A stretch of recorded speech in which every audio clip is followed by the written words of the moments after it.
Alright, and after a very brief break, we are back for Game 2 between Banana Slug Gaming and Trial and Error in this best of two series. It is the AD2L Season 9 Heroic Bracket matchup. This is the first game of Season 11 that I'm casting, at least. There's been a few games so far held yesterday, but this is the first game for both of these teams in Season 11, as well as the first cast for yours truly.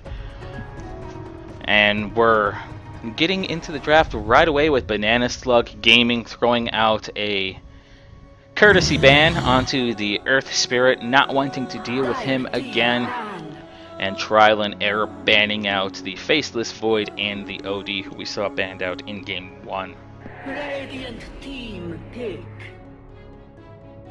Banana Slug also getting rid of the Invoker, so two heroes we saw in Game 1 which we will not see again in Game 2.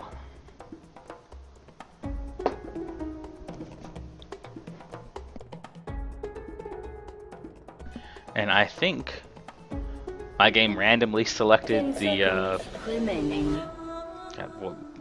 Desert Sounds sound pack.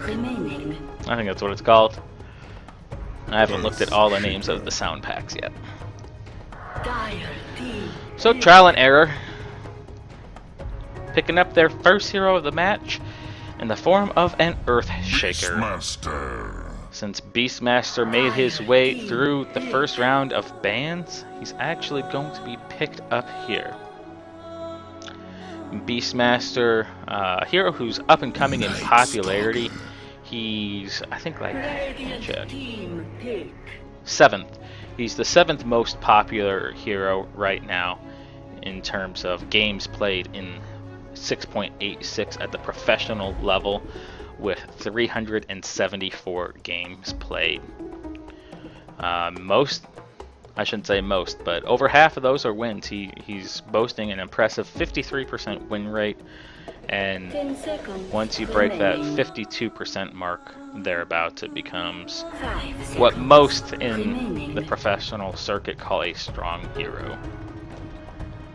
Of course, Invoker also sits in that tier with a 53% win rate, but we saw why in a little bit in the previous game. He's a very strong hero. Banana Slug Gaming not wanting it to be used against them here in Game 2. So it won't be played by either team. They say if we can't have it, no one can.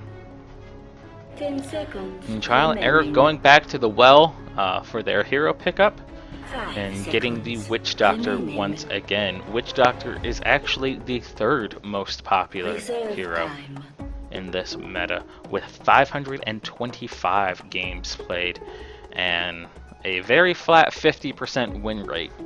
So if they take this, it'll be a 100% win rate for Trial and Error in Season 11.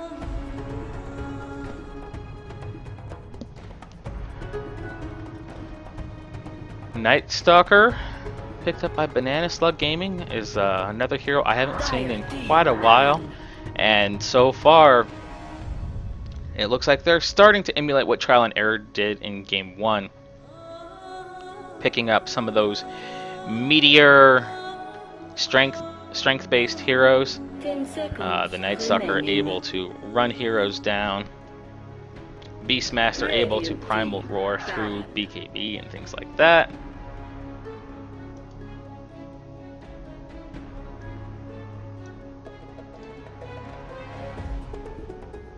So they have some lockdown, they have some damage.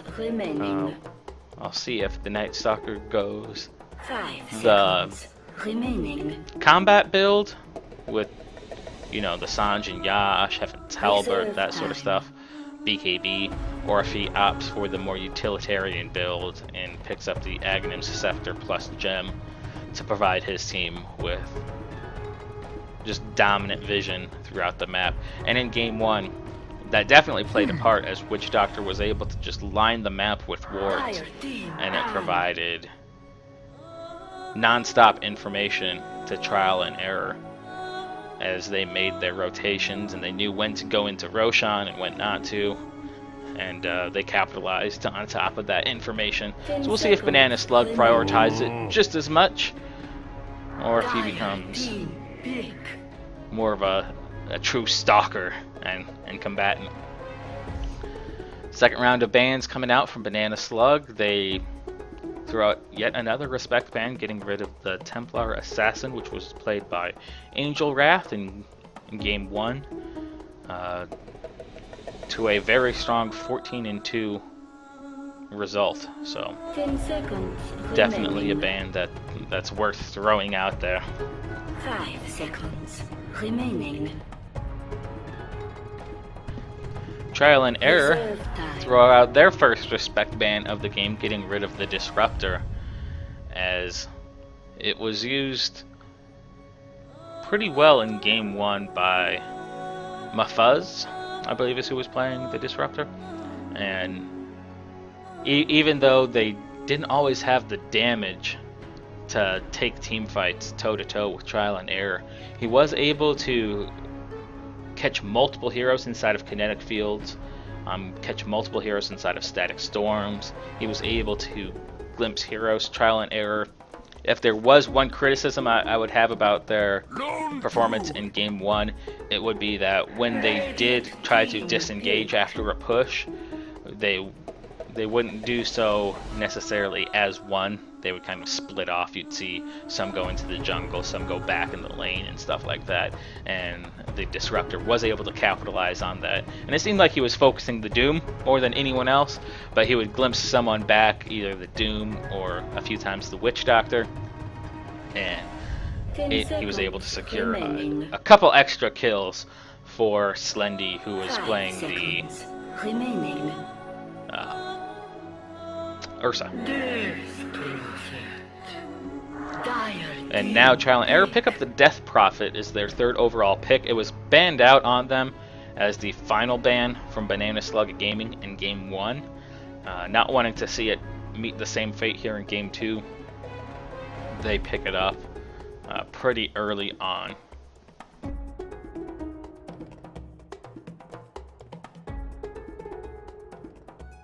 And not a bad 10 pickup. seconds There's going to be remaining. tons of targets for the 5 Siphon seconds to be applied remaining. to. If you can get onto the Lone Druid, it's not bad. Night Stalker may be the only one where it's not the best. So there's stuns and slows and lockdowns coming out from Lone Druid. Night Stalker has a slow of his own. They add more slow mechanics in the form of Ancient Apparition. So Trial and Error are going to have to wade through some quicksand here 10 in order seconds to remaining. be able to fight toe-to-toe with Banana Slug Gaming.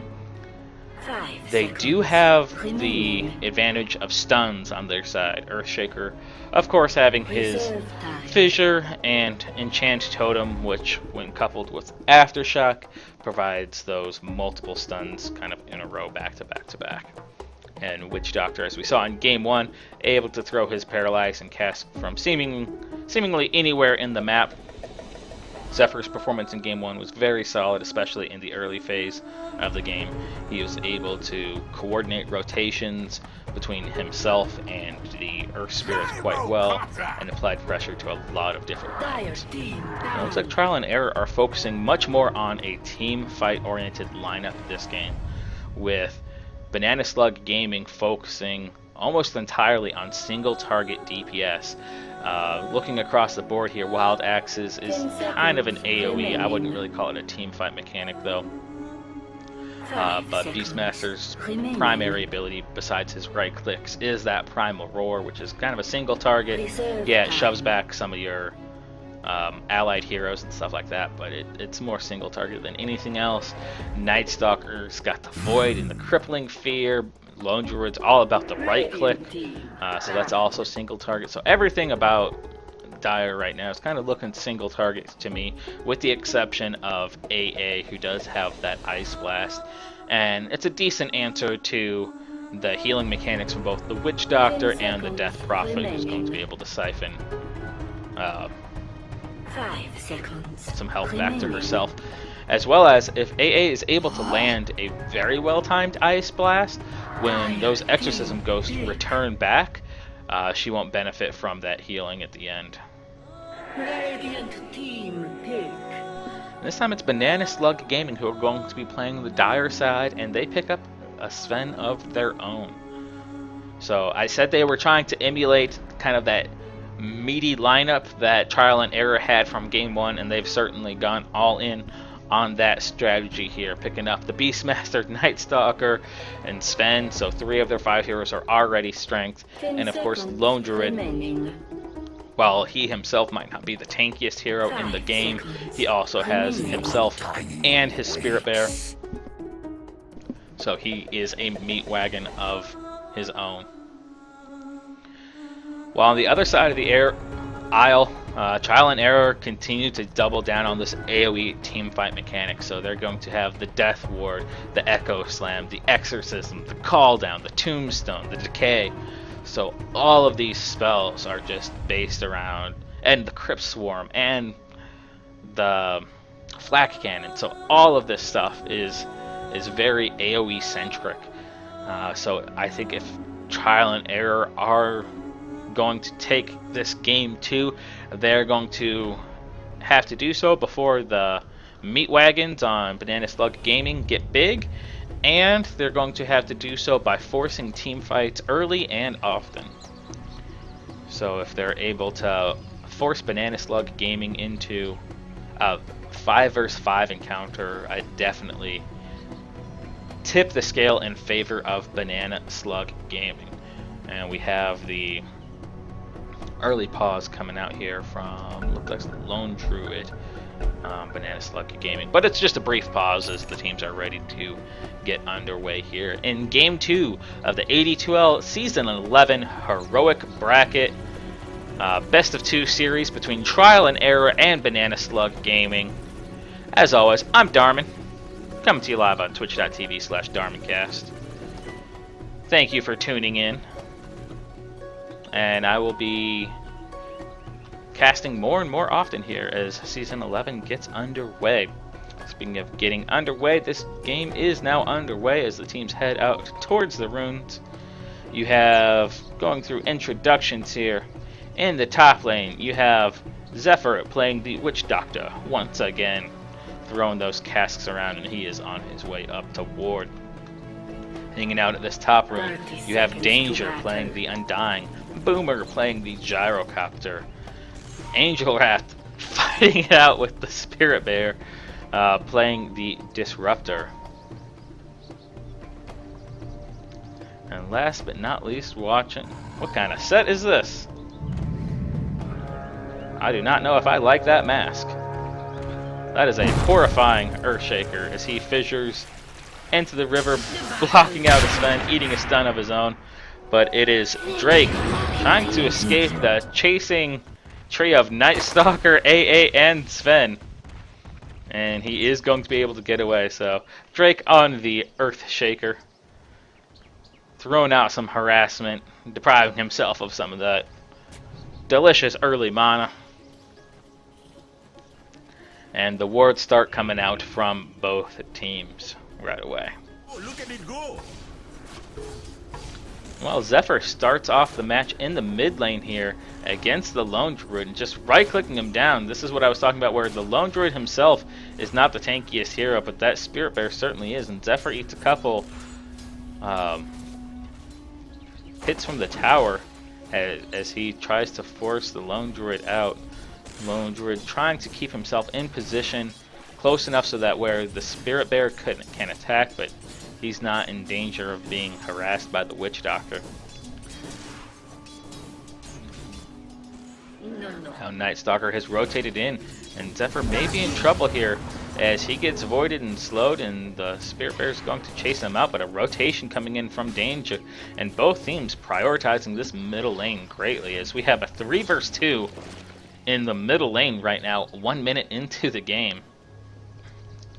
A bit of lag on the Lone Druid, and so they are going to pause, which is good for me as it will provide me with enough time to go through introductions on the remainder of the heroes here. You have Cookie playing the Beastmaster in the top lane, going toe-to-toe here with the Gyrocopter. And it looks like he's wearing the same mask as the Earthshaker.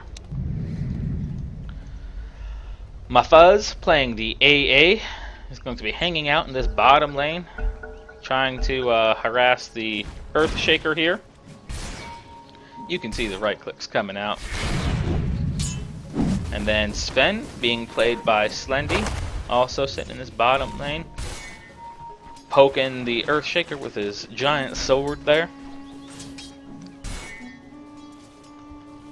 Kamari Dota, playing the Night Stalker, is going to wrap around.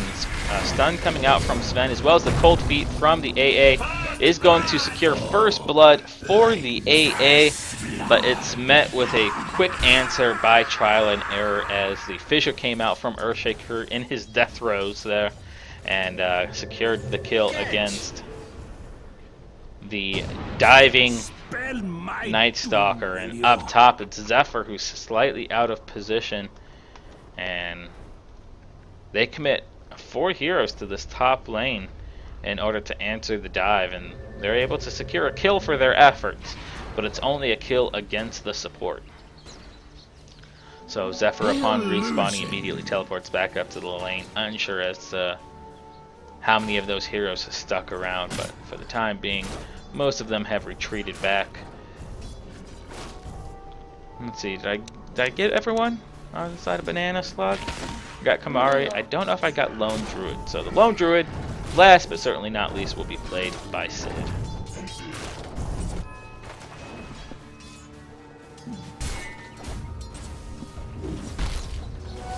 This sustains, gold remains. Let's see. There you go. So it's Angel Wrath on the Death Prophet leading the way in last hits, followed closely by the Gyrocopter in this top lane, who's prioritizing Rocket Barrage and Flak Cannon for the time being, so not interested in the homing missile build. Spirit Siphon coming out from the Lone Druid, or onto the Lone Druid, is going to siphon him down to about half. The Spirit Bear trying to roar the Death Prophet away.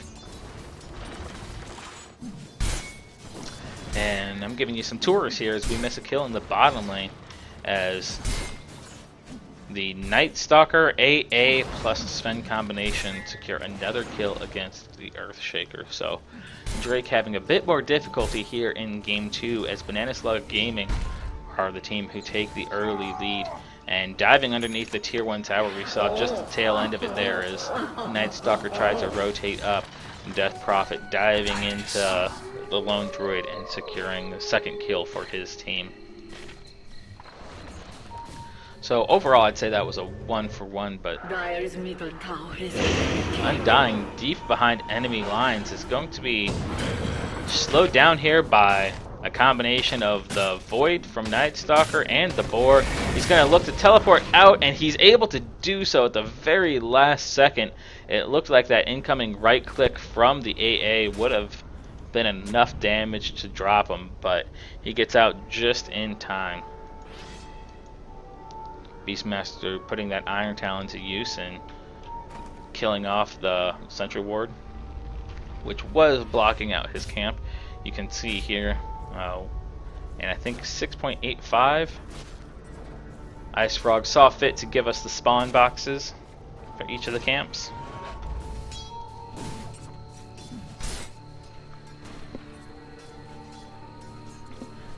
And now both teams quiet down as the Lone Druid heads into the jungle to farm up some neutrals of his own, as does the Beastmaster, clearing out the Easy Camp and a few others.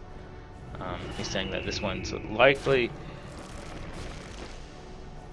warded up as well, and that is the case, but it's only going to be warded for another few seconds.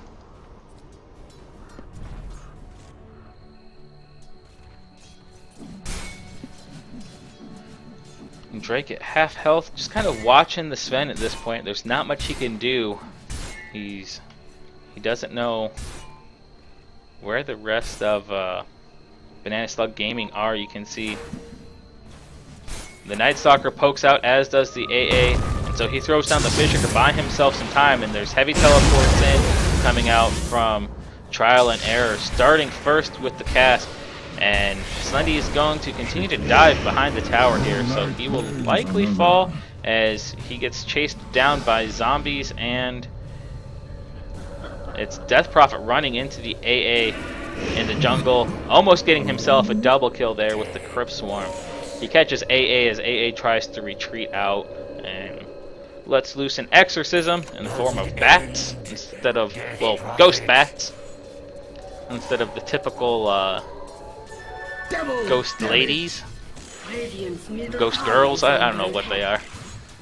Some sort of horrible dead children thing. And unfortunately it fades before they hit the tower, so she won't have that extra damage. And Slendy throwing out a stun and eating a stun of his own as he teleports in. He does eat a Maledict, so he's going to be ticking down quite a bit here. But Witch Doctor, also on death's door, is going to be able to get himself out, and a last-second decay landing on the Sven gives them just enough damage and steals just enough strength and HP away from the Sven that he does eventually fall there. And the Siphon plus Cask combo, and this is kind of those long-range casks I was talking about before in Game 1 from Zephyr, where it seems like he's able to get those casks off from just a little bit longer than your average Witch Doctor. And it connects with the AA, who runs into the creep wave in a bad case of timing and eventually falls to the Death Prophet. In the top lane we missed it, but the Gyrocopter also secured a kill for himself against the Beastmaster. So Boomer taking out Cookie. As Angel Wrath and Support Squad in the bottom lane continue to pressure against the Slendy, Sven, and anyone else who's there to support him. Night Stalker being chased down here by zombies. He commits the tombstone, so you are going to have the baby zombie here chasing him out. Not enough mana for decay yet. He does have the clarity rolling, but Maledict's going to be there, and that's all it takes. Maledict and a right click.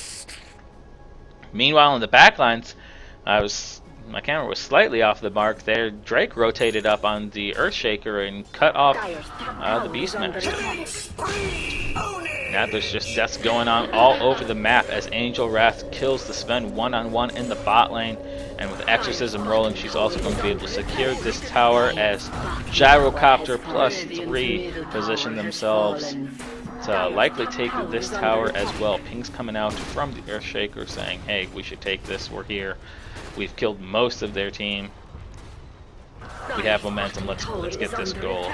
And once you get kind of a 3-tower lead on your opponent, that's when you get enough gold where it starts to become noticeable, where everybody on your team is almost 1 item ahead of the equivalent player on the opposition's team.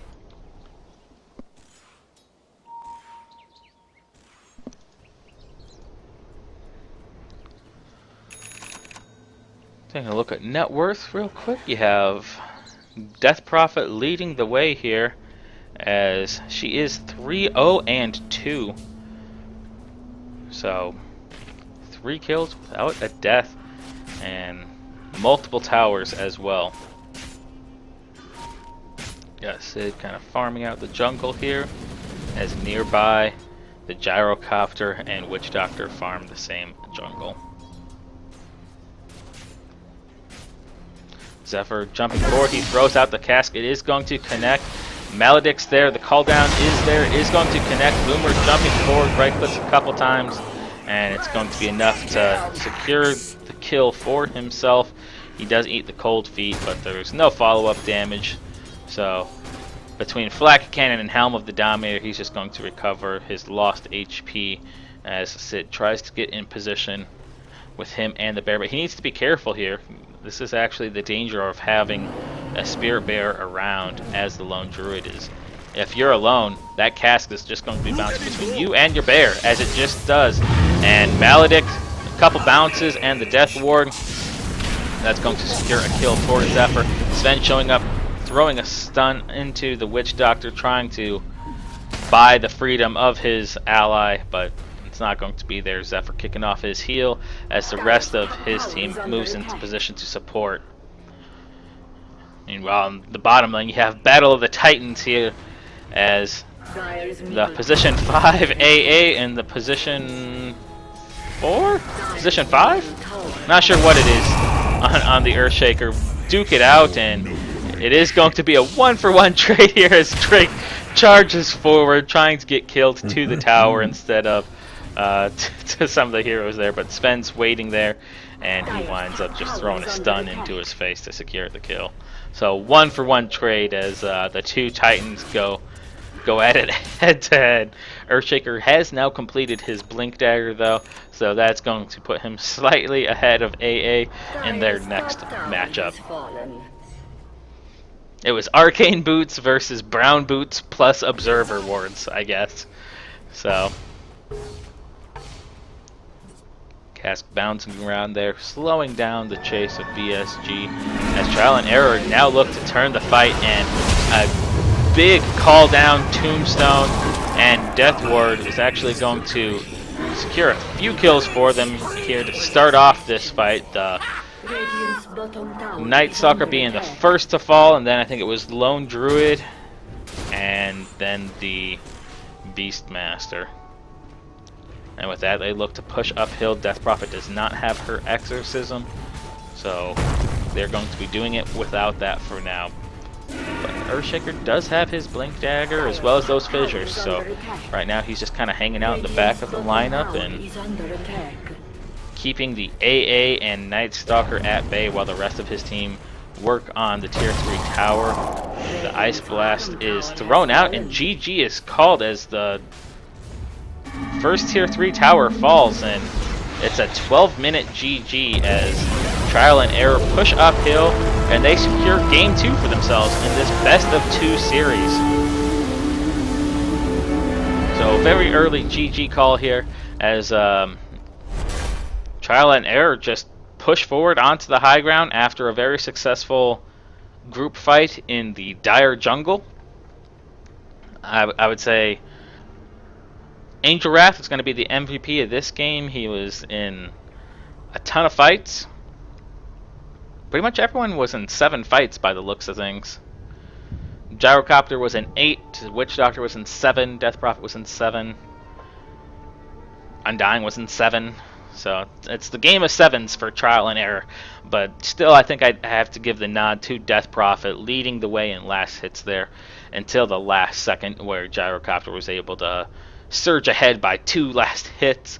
But the Death Prophet also participating in a ton of those kills and being able to push towers solo in the bot lane, while Gyrocopter and the rest of his squad hung out in the top lane to kind of force the hand of BSG and force them to come together and fight. And as they did that, it kind of left the door open for either the split push of Death Prophet or for the inherent team fight powers of the draft Trial and Error put together to shine. And that's exactly what it did, yielding a couple early team fight wins for Trial and Error and allowed them to take towers and push uphill into a 13-minute GG call. So congratulations to Trial and Error, starting off the Season 11 with a 2-0 lead.